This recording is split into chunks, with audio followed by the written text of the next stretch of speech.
পাহাড়ের রানী দার্জিলিং। সবার কাছেই শুনতাম দার্জিলিং যাওয়ার গাড়ি ভাড়া নাকি অনেক বেশি। দার্জিলিং যেতে আসতেই নাকি 10 থেকে 15,000 টাকা খরচ হয়ে যায়। তবে কথাটা সত্য, কিন্তু আমাদের ঢাকা থেকে দার্জিলিং যেতে খরচ হয়েছিল মাত্র 1500 টাকা। 1500 টাকায় আদৌ কি ঢাকা থেকে দার্জিলিং যাওয়া সম্ভব?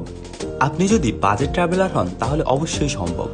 আপনি চাইলে ভাড়াটা আরও কিছু কমিয়েও আনতে পারবেন।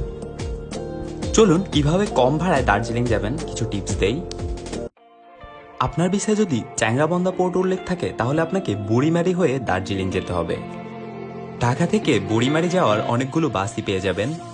সবগুলো বাসেরই নন এসির ভাড়া 800 থেকে 900-র মধ্যে। নন এসির সিটগুলোও বেশ ভালো। আমরা 800 টাকা করে টিকিট কেটে বুড়িমারি এক্সপ্রেসে করে রওনা হই বুড়িমারির উদ্দেশ্যে।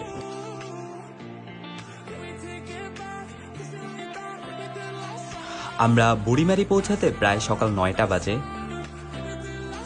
বাসগুলো আপনাদের একদম ইমিগ্রেশনের সামনেই নামিয়ে দিবে। প্রথমে আমরা আমাদের ইমিগ্রেশনের কাজ শেষ করব। ইমিগ্রেশনের কাজ সম্পূর্ণ করে আমরা এখন ইন্ডিয়াতে চলে এসেছি, আর এখান থেকে আমরা শিলিগুড়ি যাওয়ার গাড়ি নিব। এখান থেকে আপনি দুইভাবে যেতে পারবেন শিলিগুড়ি। একটা হচ্ছে শ্যামলীর এসি বাস, আর একটা হচ্ছে এখানকার লোকাল বাস। আপনি যদি এখানকার লোকাল বাসে যেতে চান তাহলে ভাড়া পড়বে প্রায় 100 রুপির মতো, আর যদি শ্যামলীর এসি বাসে যান তাহলে ভাড়া পড়বে 250 রুপি। আমরা শ্যামলীর এসি বাসে করেই রওনা হইলাম শিলিগুড়ির উদ্দেশ্যে। অবশ্যই ভাড়ার ব্যাপারে দামাদামি করে উঠবেন। আমরা শিলিগুড়ি পৌঁছাতে প্রায় 3 ঘন্টার মতো লেগে যায়।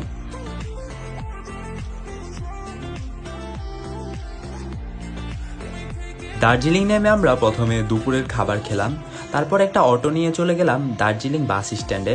সেখানে আপনারা দার্জিলিং যাওয়ার জন্য গাড়িও পেয়ে যাবেন, শেয়ার ট্যাক্সি যেটাকে বলে আর কি। শিলিগুড়ি থেকে দার্জিলিং যাওয়ার ভাড়া হলো শেয়ার ট্যাক্সিতে 250 রুপি, আর বাসে গেলে 105 রুপি, আর যদি বাইকে যান তাহলে নেবে 700 রুপি। আমরা বাসে না গিয়ে আমরা শেয়ার ট্যাক্সিতে উঠি, কারণ শেয়ার ট্যাক্সিতে একটু ভালো ভিউ পাওয়া যায়।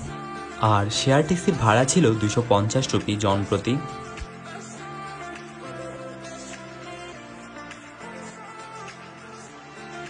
শিলিগুড়ি থেকে দার্জিলিং যাওয়ার রাস্তাটা মারাত্মক সুন্দর। এটা যদি আপনি নিজের চোখে না দেখেন কখনোই বিশ্বাস করবেন না।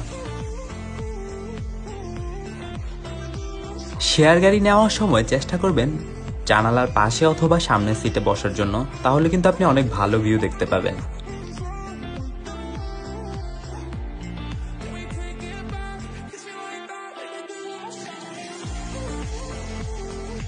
আমাদের ড্রাইভারকে রিকোয়েস্ট করে আমরা এই জায়গাটাতে কিছুক্ষণের জন্য নামি।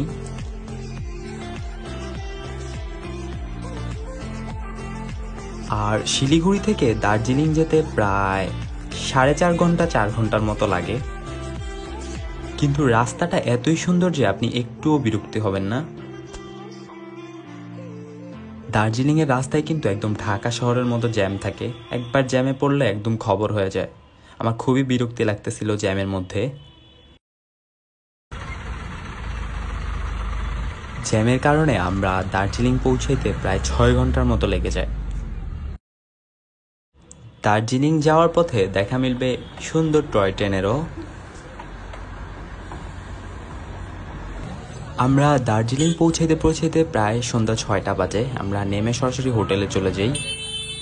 সব মিলিয়ে আমাদের দার্জিলিং আসতে খরচ হয়েছে 1500 টাকার মতো, বাংলাদেশ থেকে 800 টাকা, আর এইদিকে 500 রুপির মতো।